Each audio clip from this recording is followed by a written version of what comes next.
AutoCAD Plan 3D is a software to create piping and instrumentation diagrams, then build 3D models that are linked to PNID diagram. PNID diagram shows the interconnection of process equipment and the instrumentation used to control the process.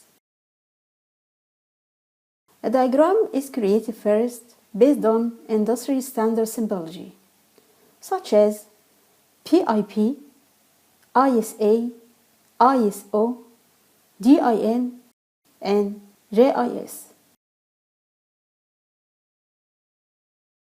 The difference between AutoCAD Plan 3D and Plain AutoCAD is the intelligence built into the symbology and 3D models.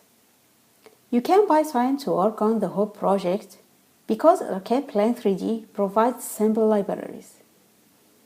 Each item placed in the diagram includes associated data, which is connected to SQL database.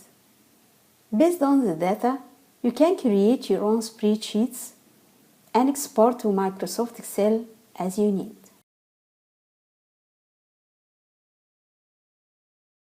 Project Manager can be used to define and organize the drawings.